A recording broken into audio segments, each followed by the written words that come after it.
Lunch കഴിഞ്ഞ് എല്ലാവരും just കിടക്കാനായി പോയി. താമസിച്ച് എഴുന്നേറ്റത് കൊണ്ട് തന്നെ അമ്മുവും കണ്ണനും പൂപ്പിയും കൂടെ ഹാളിൽ ഇരുന്ന് കളിക്കുന്നുണ്ടായിരുന്നു.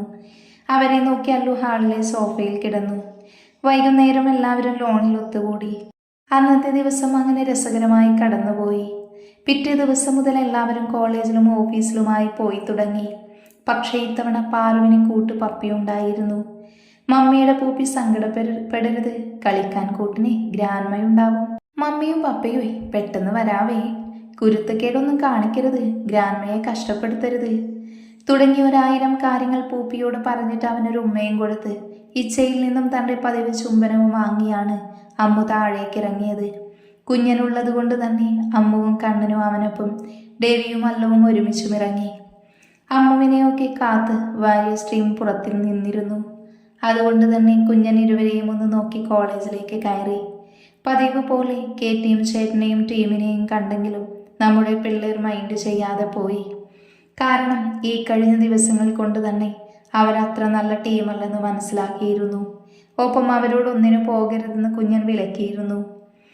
എലി ടീച്ചറിൻ്റെയും അത്തങ്ങ സാറിൻ്റെയും ക്ലാസ്സുകൾ ഉറങ്ങിയും പോപ്പിൻസും മറ്റു മിഠായിയും കഴിച്ചും തള്ളി നീക്കി. പക്ഷേ പുതുതായി വന്ന മേഘ ടീച്ചറിൻ്റെ ക്ലാസ് എല്ലാവർക്കും ഒത്തിരി ഇഷ്ടമായിരുന്നു. സെക്കൻഡ് ലാംഗ്വേജാണ് മേഘ ടീച്ചർ കൈകാര്യം ചെയ്യുന്നത്. വളരെ രസകരമായി മടുപ്പിക്കാത്ത തരത്തിലായിരുന്നു അവരുടെ ക്ലാസ്. 28-30 പ്രായമുള്ള ഒരു നാട്ടുംപുറത്തുകാരിയായിരുന്നു മേഘ ടീച്ചർ. ഒരു തരത്തിലുള്ള മേക്കപ്പും മറ്റു അലങ്കാരങ്ങളോ ഒന്നും തന്നെ ഇല്ലായിരുന്നു അവർക്ക്. ആകെയുള്ളത് നെറുകയിൽ പടർന്ന സിന്ദൂരം, മാറിൽ പറ്റിച്ചേർന്ന് നിൽക്കുന്ന താലിയും. അവർക്ക് 7 മാസം പ്രായമായ ഒരു കുഞ്ഞുണ്ടായിരുന്നു, നെച്ചുവാവ. കുട്ടികളുടെ നിർബന്ധം കാരണം ഇന്ന് വാവയെ ടീച്ചർ കോളേജിൽ കൊണ്ടുവന്നിരുന്നു. കുഞ്ഞിനെ കണ്ടത് അമ്മുവിൻ്റെ ക്ലാസ്സിലെ പിള്ളേരെല്ലാവരും വാവയ്ക്ക് ചുറ്റും കൂടി. നല്ല ഭംഗിയുള്ള ഉണ്ടാപ്പി വാവ, ആര് വിളിച്ചിട്ടും കൈകാട്ടിയിട്ടും പോകാത്ത വാവ. അമ്മുവിൻ്റെ കയ്യിൽ പോയത് ഒത്തിരി അത്ഭുതമായിരുന്നു എല്ലാവർക്കും. ഒത്തിരി സന്തോഷത്തോടെ വാവയെ കൊഞ്ചിക്കുന്ന അമ്മുവിനെ തന്നെ നോക്കി നിന്നു കണ്ണൻ. എന്നാൽ ക്ലാസ് റൂമിലെ ജനൽ ഭാഗത്ത് നിന്നും കണ്ണെടുക്കാതെ അമ്മുവിനെ തന്നെ നോക്കി നിൽക്കുന്ന കേറ്റിയും ചേട്ടനാരും കണ്ടില്ല. ഇന്റർവെൽ ആയതേ അമ്മു വേഗം പ്രിൻസിപ്പാളുടെ റൂമിലെടുത്ത് പ്രൈവറ്റ് റൂമിലേക്ക് കയറി. വാവയെക്കുറിച്ച് ചേയോട് പറയാനുള്ള ആകാംക്ഷയിലായിരുന്നു അവൾ വിളിച്ചത്. പക്ഷേ ഫോൺ എടുത്തത് അവൻ്റെ PA ആയിരുന്നു. അല്ലു അത്യാവശ്യമായ മീറ്റിങ്ങിലാണെന്ന് അറിഞ്ഞതും അവനെ ബുദ്ധിമുട്ടിപ്പിക്കാതെ പിന്നെ വിളിക്കാമെന്ന് പറഞ്ഞ് അമ്മു ഫോൺ കട്ട് ചെയ്തു. പിന്നെ പാറുവിനെ വീഡിയോ കോൾ വിളിച്ച് പൂപ്പിയുമായി കളിച്ചിരുന്നു. വൈകിട്ട് വീട്ടിലെത്താൻ അവൾക്ക് ആവേശമായിരുന്നു. കുളിച്ച് ഫ്രഷായി ഇറങ്ങിയപ്പോഴേക്കും അല്ലുവും വന്നിരുന്നു. ഇച്ചേ വിളിച്ചുകൊണ്ട് അവൾ അല്ലുവിന് നേരെ കൈകൾ നീട്ടി.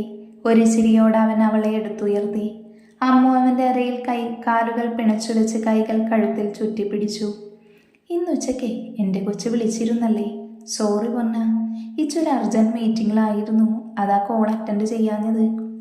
അവളുമായി ബാൽക്കണിയിലെ സ്വിങ്ങിൽ ഇരുന്നവൻ പറഞ്ഞു. അത് സാരമില്ല ഈച്ച, അവൻ്റെ കവളിൽ മുത്തി അമ്മു പറഞ്ഞു. അല്ല, എൻ്റെ കൊച്ചു എന്തിനായിരുന്നു വിളിച്ചത്? അതോ, അതില്ലേ, ഇന്ന് ഞങ്ങളുടെ ലാംഗ്വേജ് പഠിപ്പിക്കുന്ന മിസ്സുണ്ടല്ലോ ഈച്ചേ, വാവയുമായാ വന്നത്. നല്ല ഗുണ്ടുമണി വാവ. എന്ത് രസാന്നറിയോ വാവയെ കാണാൻ. നക്ഷത്ര എന്ന പേര്, നെച്ചുവാവയെന്ന് മിസ്സ് വിളിക്കുന്നേ. എല്ലാവരും കൈ കാണിച്ചു നോക്കി എടുക്കാൻ വാവ ആരടുത്തും പോയില്ല. പക്ഷേ ഉണ്ടല്ലോ ഇച്ചേ, ഞാൻ കൈ കാണിച്ചപ്പോഴേ എൻ്റെ അടുത്ത് വന്നു. അപ്പം എല്ലാവരും പറഞ്ഞു വാവയ്ക്ക് എന്നെ ഇഷ്ടമായെന്ന്. കണ്ണുകൾ വിടർത്തി സന്തോഷത്തോടെ പറയുന്നവളെ തന്നെ നോക്കിയിരുന്നു അവൻ. പിന്നല്ലേ, എൻ്റെ വാവാച്ചി ആർക്കായി ഇഷ്ടമാകാത്തത്? അവൻ്റെ വാക്കുകൾ അവളിൽ കുസൃതി നിറച്ചു. അതെന്നെ, കോളേജിൽ മുഴുവൻ ഫാൻസാണ്, അതറിയാവോ? കള്ളച്ചിരിയോട് അവൾ ചോദിച്ചു. അവനും അവളുടെ കുസൃതി മനസ്സിലായിരുന്നു. പക്ഷേ അവർക്കാർക്കും എൻ്റെ അത്ര ഭാഗ്യമില്ലെന്നേ. ചിരിയൊളിപ്പിച്ച് അവൻ പറഞ്ഞപ്പോൾ സംശയത്തോടെ അമ്മു അവനെ നോക്കി. അതെന്താന്നോ, മറ്റുള്ളവർക്ക് നോക്കാനല്ലേ പറ്റൂ, പക്ഷേ എനിക്ക് അങ്ങനെയല്ലല്ലോ. ഈ നിധി എൻ്റെ സ്വന്തമല്ലേ, എൻ്റേത് മാത്രം. അവൻ്റെ വാക്കുകൾ അവളിൽ സന്തോഷം നിറച്ചു. മറ്റൊന്നും ആലോചിക്കാതെ അമ്മു അവൻ്റെ അതരത്തെ തൻ്റെ അതരങ്ങളാൽ പുണർന്നു. ആദ്യമൊന്ന് പതറിയെങ്കിലും അല്ലു അവൻ്റെ ചുണ്ടുകളെ അവൾക്കായി വിട്ടുകൊടുത്ത് അവളുടെ ചുംബനം ആസ്വദിച്ചു. ഇലപ്പൊഴിയും ലാഘവത്തോടെ ദിവസങ്ങൾ കഴിഞ്ഞുപോയി. ഇപ്പം അവരുടെ വിവാഹം കഴിഞ്ഞിട്ട് 6 മാസമായി. ഈ ദിവസങ്ങളിൽ ചെറിയ ചെറിയ മാറ്റങ്ങളല്ലാതെ ഒന്നും തന്നെ ഇല്ലായിരുന്നു. അമ്മു അല്ലു ഇല്ലാതെ നിൽക്കില്ലെന്ന് അറിയാവുന്നത് കൊണ്ട് 2-3 ദിവസത്തേക്കുള്ള ബിസിനസ് ട്രിപ്പ് വരുമ്പോൾ ഡെവിയായിരുന്നു പോകുന്നത്. കുഞ്ഞനാണെങ്കിൽ തുടർച്ചയായി PG ഫൈനൽ ഇയറും കോളേജ് ചെയർമാൻ ആയതുകൊണ്ട് തന്നെ ഒരുപാട് വർക്കുകൾ കൊണ്ട് തിരക്കിലായിരുന്നു. കണ്ണൻ പിന്നെ ആസ് യൂഷ്വൽ അമ്മുവുമായി തല്ലുപിടിച്ച് നടക്കും. പാറുവാണിൽ ഓരോ ദിവസവും അമ്മുവിന് ഇഷ്ടമുള്ളത് ഉണ്ടാക്കി കൊടുക്കാനും അവളുടെ തലമുടിയിൽ എണ്ണയിടുക, പിന്നിക്കൊടുക്കുക, അങ്ങനെ പെൺകുഞ്ഞില്ലാത്തതിൻ്റെ കുറവ് അവളിൽ നികത്തും. ഇതിനിടയിൽ കണ്ണനും അമ്മുവും ഒക്കെ ഡിഗ്രി സെക്കൻഡ് ഇയർ ആയി. അല്ലുവിൻ്റെ കഷ്ടപ്പാട് കൊണ്ട് ഇരുവർക്കും ഓവറോൾ A ഗ്രേഡ് ഉണ്ടായിരുന്നു. അവർ വഴി വാരിയേഴ്സിനും. ഇപ്പോൾ കോളേജിൽ അത്യാവശ്യം പേര് കേട്ട കുട്ടി ഗ്യാങ്ങാണ് വാരിയേഴ്സ്. കുഞ്ഞൻ കോളേജിലുള്ളത് കൊണ്ട് അത്ര അടിപിടിയൊന്നും വലുതായില്ലേലും അത്യാവശ്യം കുട്ടി റൗഡീസാണ് വാരിയേഴ്സ്. പക്ഷേ എന്തു തന്നെയായാലും അമ്മുവിനെയും ലച്ചുവിനെയും അതിനിടയിൽ വരുത്താതെ അവർ നോക്കുമായിരുന്നു. പ്രധാനമായും സീനിയേഴ്സിനെ പോയി ചൊറിഞ്ഞ് അടിക്ക് പടക്കം കൊളുത്തുന്നത് ലച്ചുവാണ്. കൂട്ടിന് അമ്മുവും. പിന്നെ കാര്യമില്ലാതെ അമ്മു ഒന്നിനും പോകില്ല എന്നറിയാവുന്നത് കൊണ്ട് കുഞ്ഞനൊന്നും പറയില്ല. എന്നാലും ഈ ദിവസങ്ങൾ കൊണ്ട് തന്നെ ലച്ചുവിൻ്റെ പൊട്ടത്തരങ്ങൾ കാരണം കുഞ്ഞിൻ്റെ ചുണ്ടുകൾ വിടരാറുണ്ട്. ഇതിനിടയിൽ പലതവണ KTM ചേട്ടൻ ഇഷ്ടം പറഞ്ഞു ചെന്നെങ്കിലും ആദ്യം അമ്മു മര്യാദയുടെ ഭാഷയിൽ അത് നിരസിച്ചു. പിന്നെ അവൻ അവളുടെ അടുത്തേക്ക് വരുമ്പോഴേ കണ്ണിന് ഇടക്ക് കയറും. പലപ്പോഴും വാക്ക് തർക്കത്തിലാകുകയും അവസാനം ഒരു താണ്ഡവമുണ്ട് കുഞ്ഞിൻ്റെ വക. കൂട്ടിന് കുഞ്ഞിൻ്റെ 3 ഫ്രണ്ട്സ് കൂടിയ ഗ്യാങ് ഫൈറ്റേഴ്സ്. അവർക്കൊപ്പം തന്നെ വാരിയേഴ്സ് ആൺപടകളും. അങ്ങനെ ഇപ്പോൾ ഫൈറ്റേഴ്സും KTM ചേട്ടനും ബന്ധശത്രുക്കളാണ്. ഇടയ്ക്ക് വെച്ച് നല്ലൊരു പ്രസ് മീറ്റിംഗ് നടത്തുകയും അതിൽ അവൻ്റെ മാരേജ് കഴിഞ്ഞ കാര്യം അറിയിച്ചു. ഒപ്പം അമ്മുവിനെ ഇൻട്രൊഡ്യൂസ് ചെയ്തു. അന്ന് തന്നെ ഗ്രാൻഡായൊരു പാർട്ടിയും. അതിൽ അനൻ ഒരിക്കൽ കൂടെ എല്ലാവരെയും സാക്ഷിയാക്കി അവൻ്റെ പ്രണയം അവളോട് തുറന്നു പറഞ്ഞു. മീഡിയാസിൻ്റെ ചോദ്യങ്ങൾ വഴി അവൻ്റെ പ്രണയവും ഇരുവരും കസിൻസ് ആണെന്നുമൊക്കെ പറഞ്ഞു. ഒട്ടുമിക്ക ബിസിനസ്സുകാരും കൂടാതെ ഫിലിം ഫീൽഡിലുള്ളവരും പൊളിറ്റീഷ്യൻസും ഒക്കെ ഉണ്ടായിരുന്നു ആ പാർട്ടിയിൽ. മീഡിയ സലോസ് ആയതുകൊണ്ട് തന്നെ കോളേജിൽ എല്ലാവരും അറിഞ്ഞ അമ്മു കളത്തിങ്കൽ മരുമകളാണെന്ന്. ഒപ്പം അലൻ, ആരോൺ, ജെറിൻ ഇവർ ബ്രോസ് ആണെന്നും. പിന്നെ അമ്മു, കണ്ണൻ, കുഞ്ഞനൊക്കെ ആയിരുന്നു കോളേജിലെ സ്റ്റാർസ്. പക്ഷേ നമ്മുടെ പിള്ളേർക്ക് യാതൊരു മാറ്റവും ഇല്ലായിരുന്നു. പെൺപിള്ളേർക്കൊക്കെ അമ്മുവിനോട് ആരാധനയും ഒപ്പം ചെറിയ അസൂയയും.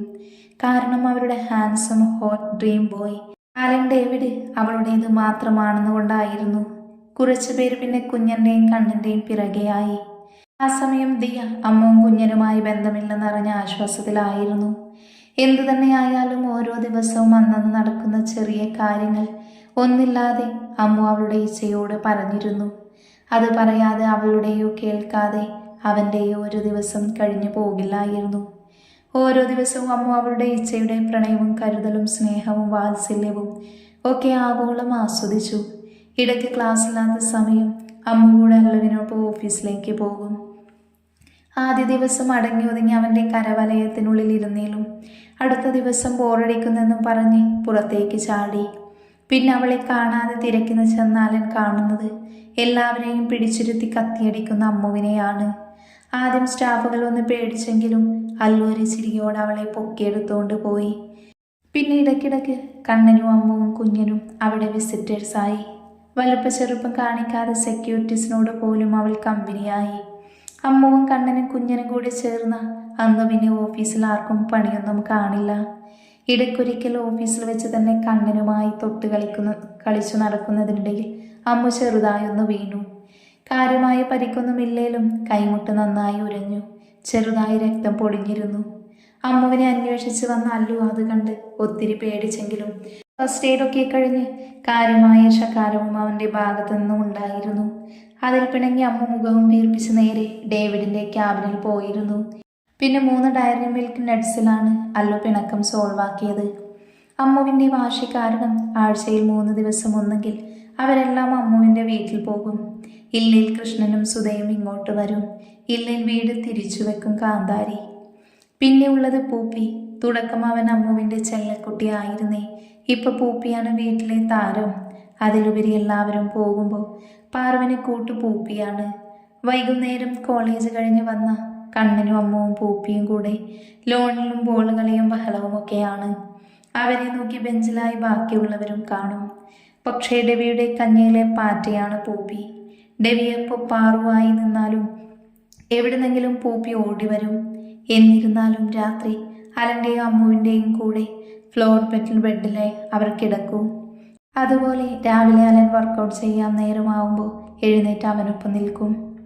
വാടിയ മുഖത്തോടെ തന്നെ നോക്കുന്നവളെ കാണെ അവൻ്റെ നെഞ്ചു പിടഞ്ഞു. പൊന്നെ, ഇങ്ങനെ നോക്കാതെടി, ഈ സങ്കടം കണ്ടിച്ചെങ്ങനെ പോകാനാ? അവളെ നെഞ്ചിലേക്ക് ചേർത്തി അവൻ പറഞ്ഞപ്പോൾ മൗനമായി അവനോട് ചേർന്ന് നിന്നതല്ലാതെ അവളൊന്നും മിണ്ടിയില്ല. കഴിഞ്ഞ ദിവസമാണ് മുംബൈയിൽ നിന്നും അലനൊരു കോള് വന്നത്. കളത്തിങ്കൽ ബ്രാഞ്ച് വഴി മുംബൈയിലെ തെരുവിലെ പാവപ്പെട്ട കുട്ടികൾക്കായി അല്ലുവും രവിയും കൂടെ ഒരു സ്കൂൾ തുടങ്ങാൻ സ്ഥലം വാങ്ങിയിരുന്നു. മുംബൈയിലെ സ്കൂളുകൾ കൂടുതലും എയ്ഡഡ് ആയതിനാൽ ഫീസ് അടക്കാൻ കഴിയാത്തത് കാരണം ചേരിയിലെയും മറ്റു പാവപ്പെട്ട കുട്ടികൾക്കും പഠിക്കാൻ അവസരം ലഭിച്ചിരുന്നില്ല. അതിനാലാണ് അവനൊരു ചാരിറ്റി ഫൗണ്ടേഷൻ പോലെ സ്കൂൾ പ്രൊജക്റ്റ് ഏറ്റെടുത്തത്. പൊതുവെ അവിടെ പ്ലോട്ട് വിൽക്കാനില്ലാത്തതിനാൽ ഒരുപാട് കഷ്ടപ്പെട്ട് നേടിയ പ്ലോട്ടാണത്. ഇപ്പോഴാണ് അവൻ വാങ്ങിയ പ്ലോട്ടിന് പേരിൽ എന്തൊക്കെയോ ലീഗൽ ഇഷ്യൂസ് ഉണ്ടെന്ന് പറഞ്ഞ് മെയിൽ വന്നത്. അവന് പകരം രവി പോകാമെന്ന് പറഞ്ഞെങ്കിലും അവിടെ വേണ്ടത് അലൻ്റെ പ്രസൻസ് ആയിരുന്നു. അമ്മുവിനെ കൊണ്ട് പോകാമെന്ന് വിചാരിച്ചാൽ അവിടെ 2 പാർട്ടികൾ തമ്മിൽ കടുത്ത പൊളിറ്റിക്കൽ ഇഷ്യൂ നടക്കുന്നതിനാൽ സേഫ്റ്റി ഉറപ്പാക്കാൻ പാടാണ്. അതറിഞ്ഞത് അല്ലു അമ്മുവിൻ്റെ കാര്യത്തിൽ സീരിയസ്നെസ് പറഞ്ഞ് മനസ്സിലാക്കിയിരുന്നു. അവളെ പിരിഞ്ഞു നിൽക്കാൻ അവനാകില്ല എങ്കിലും അവളുടെ സുരക്ഷയിൽ വീഴ്ച വരുത്തുന്നൊന്നും ചെയ്യാനും അവൻ ഒരുക്കമല്ലായിരുന്നു.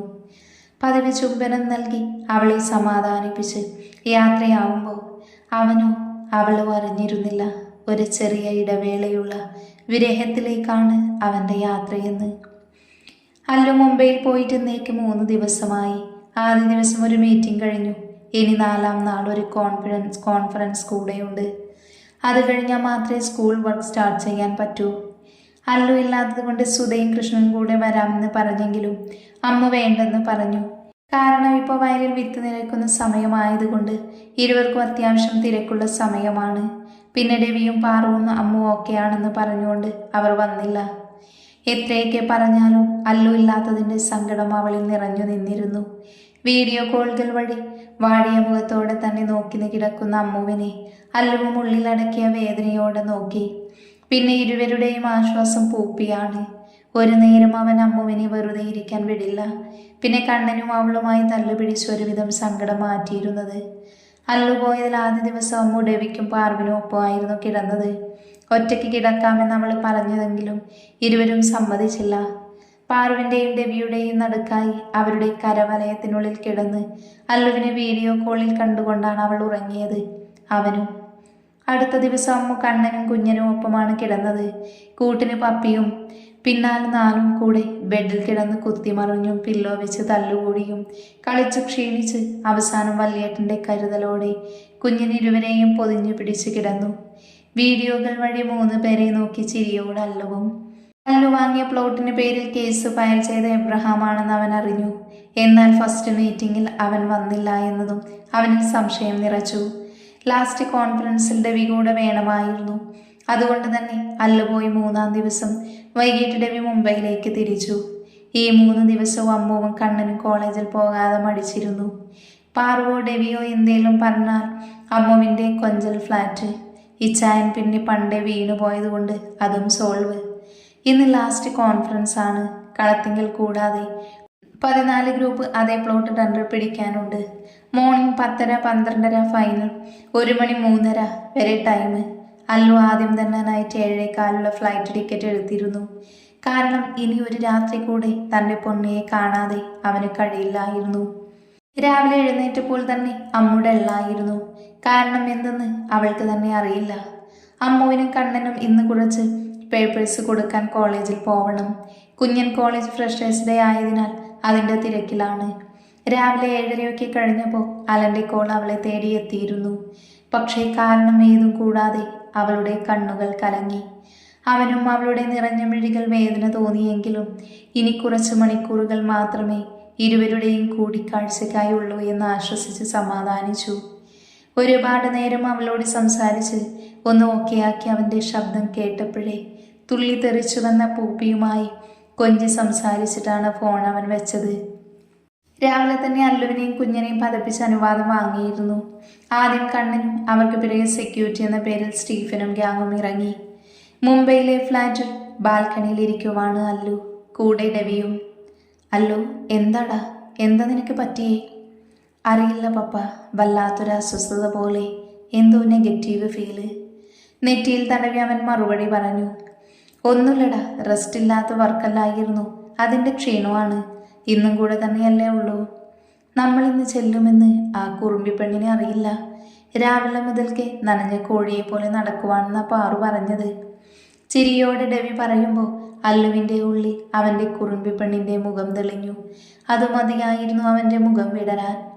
കോളേജിൽ പോയി പേപ്പേഴ്സ് കൊടുത്ത് വാരിയസ് എല്ലാം കൂടി അടുത്തുള്ളൊരു കഫേയിൽ കയറി ഫ്രൂട്ട് സലാഡൊക്കെ കഴിച്ചാണ് ഇറങ്ങിയത്. തിരികെ വരുന്ന വഴി ഓരോന്നും പറഞ്ഞും കളിച്ചും ചിരിച്ചും ഒരു ഇടവഴി കയറിയപ്പോഴാണ് കുറച്ച് കാറുകൾ അവർക്ക് കുറുകെ നിന്നത്. അതിൽ നിന്നും ഗൺസായി കുറെ കറുത്ത വസ്ത്രധാരികൾ ഇറങ്ങി. അമ്മുവിൻ്റെ ഉള്ളം കിടുങ്ങി. അവൾ ഭയത്തോടെ കണ്ണനെ മുറുക്കെ പിടിച്ചു. ഒന്നുമില്ലടാ. വലിഞ്ഞു മുറുകിയ മുഖത്തോടെ അവൻ അവളുടെ കയ്യിൽ പിടിച്ചു. അവർ അമ്മുവിനെ ബൈക്കിൽ നിന്നും വലിച്ചിറക്കി. ഡാ! കണ്ണൻ വേഗം അവരിൽ നിന്നും അവളുടെ കൈകൾ മോചിപ്പിച്ചു. കിടന്ന് പിടക്കാതെടാ. അതും പറഞ്ഞൊരുത്തൻ കണ്ണൻ്റെ മുഖത്തിനിട്ടൊന്ന് അടിച്ചു. കണ്ണാ! അമ്മു കരഞ്ഞോണ്ട് നിലവിളിച്ചു. അതേസമയം തന്നെ സ്റ്റീഫനും ടീമും അവർക്കടുത്ത് വന്നു. പിന്നീട് രണ്ട് കൂട്ടർ തമ്മിൽ പൊരിഞ്ഞ അടിയായിരുന്നു. അല്ലുവിൻ്റെ ടീം മറ്റവരെ ഒരുവിധം അടിച്ചൊതുക്കി, കൂടെ കണ്ണനും. പക്ഷേ അപ്രതീക്ഷിതമായി ഒരുത്തൻ അമ്മുവിന് നേരെ തോക്ക് ചൂണ്ടി. ആ ഒരു നീക്കത്തിൽ ഒന്നും ചെയ്യാൻ കഴിയാതെ അവർ നിസ്സഹാരായി മാറിയിരുന്നു.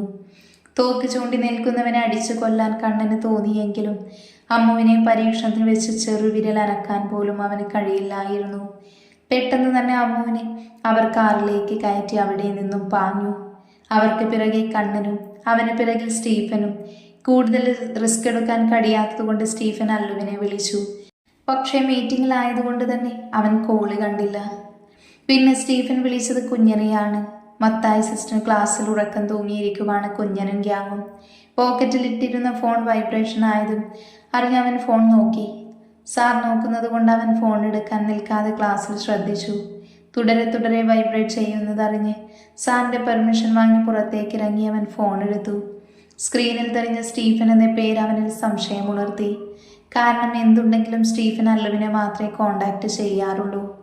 മറുത്തൊന്നും ആലോചിക്കാതെ അവൻ കോൾ അറ്റൻഡ് ചെയ്തു. ഹലോ. മറുവശത്തു നിന്നും പറഞ്ഞത് കേട്ട് ഒന്നനങ്ങാനാവാതെ അവൻ നിന്നു. സർ. സ്റ്റീഫൻ്റെ ശബ്ദമുയർന്നു. സ്റ്റീഫൻ, ഞാൻ ദേ വരുന്നു. നിങ്ങൾ അവർക്ക് പിന്നിൽ തന്നെ ഉണ്ടായിരിക്കണം. ലൊക്കേഷൻ എനിക്ക് സെൻഡ് ചെയ്യ്. സോറി സർ, ടൗൺ വരെ ഞങ്ങൾക്ക് അവരെ മേഡത്തിനെയും ജെറിൻ സാറിനെയും പിന്തുടരാൻ പറ്റിയുള്ളൂ. വാറ്റ്? കുഞ്ഞൻ്റെ ശബ്ദമുയർന്നു. സർ, ടൗൺ വരെ ഞങ്ങൾ അവർക്കൊപ്പം ഉണ്ടായിരുന്നു. ബട്ട് ടൗണിലെത്തിയപ്പോൾ അതേ കളർ അതേ നമ്പറിലുള്ള മറ്റൊരു വാൻ അവർക്കൊപ്പം കൂടി. 2 കാറും ടൗൺ സെൻറ്റർ റൗണ്ട് ചെയ്ത് ഇരുഭാഗത്തേക്കുമായാണ് പോയത്. ദയനീയമായിരുന്നു സ്റ്റീഫൻ്റെ സ്വരം. അപ്പോൾ പിന്നെ കുട്ടികൾ? വിറച്ചു പോയിരുന്നു കുഞ്ഞൻ്റെ ശബ്ദം. ജെറിൻ സാർ നിർബന്ധം പറഞ്ഞാണ് ഞങ്ങൾ 2 ഭാഗത്തായി പോയത്. പക്ഷേ ഇപ്പോൾ ചേസ് ചെയ്തിരിക്കുന്ന വാൻ ഫേക്കാണ്. അപ്പോൾ Ammu madam Jerin sir chase ചെയ്യുന്ന കാറിലാണ്. Both of them are in trouble. സ്റ്റീഫൻ്റെ വാക്കുകൾ കേട്ട കുഞ്ഞൻ്റെ അവസാന കണിക പ്രതീക്ഷയും അവസാനിച്ചപ്പോൾ അവൻ്റെ മിഴികൾ കലങ്ങി. അപ്പോഴേക്കും ഇൻ്റർവെൽ ആയിരുന്നു. കുഞ്ഞനെ തേടി വന്ന അവൻ്റെ ഫ്രണ്ട്സ് നിറമിഴിയോടെ നിൽക്കുന്നവനെ കാണി പകപ്പോട് അവനടുത്തേക്ക് ഓടി. എന്താടാ? കുഞ്ഞൻ്റെ ചുമലിൽ പിടിച്ചുകൊണ്ട് അവൻ്റെ ഫ്രണ്ടായ ശ്യാം ചോദിച്ചു. കുഞ്ഞൻ അവരോട് സ്റ്റീഫൻ പറഞ്ഞതെല്ലാം പറഞ്ഞു. അറിയില്ലടാ, ഇച്ചായനോ പപ്പയോ ഒന്നും ഇവിടെ ഇല്ല. അവരെ ഇങ്ങോട്ട് കൊണ്ടുപോയെന്ന് എങ്ങനെയാവുന്നറിയുക? കുറുമ്പ് കാട്ടി നടക്കുമെന്നേ ഉള്ളൂ രണ്ടും. പേടിയുള്ള കൂട്ടത്തിലാണ്.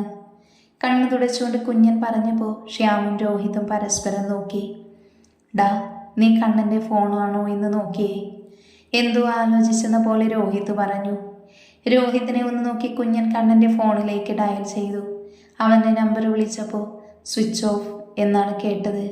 എല്ലാം കൊണ്ടും കുഞ്ഞൻ തകർന്നു പോയിരുന്നു.